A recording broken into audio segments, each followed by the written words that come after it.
my uncle, they called him Ambrose Brosey, they called him Bosey. My uncle Bosey was a hell of an athlete, they tell me, when he was a kid. And he became an Army Air Corps before the Air Force came along. He flew those single-engine planes as reconnaissance over war zones. And he got shot down in New Guinea. And they never found the body because there were a lot of cannibals for real in that part of New Guinea. And then my son volunteered to go to Iraq for a year, and he came back with stage 4 glioblastoma. They called him Uncle Bosey. He was shot down. He was an Army Air Corps before there was an Air Force. He flew single-engine planes, reconnaissance flights over New Guinea. He had volunteered because someone couldn't make it. He got shot down in an area where there were a lot of cannibals in New Guinea at the time. They never recovered his body, but the government went back when I went down there, and they checked and found some parts of the plane and the like. One day I showed up at an off-year convention, and I was in the motel, after the local motel, getting changed after the afternoon session, go back to the evening session. I'd come down with some young activists, a little older than me, but still young activists, who were involved in trying to reform the party.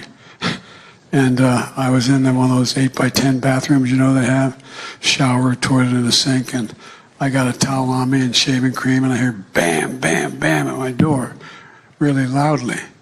And I wondered, what the hell is that? I thought it was this guy, Bob Cunningham, on a radio show, and a couple other guys.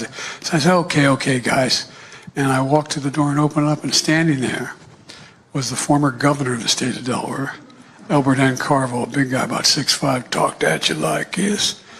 And the state representative who got defeated 4 years earlier as a Democratic state rep, who was retired, and one of the, from the family that had more senators appointed than any other family in American history, to the tunnels, a former retired justice, and the state chairman.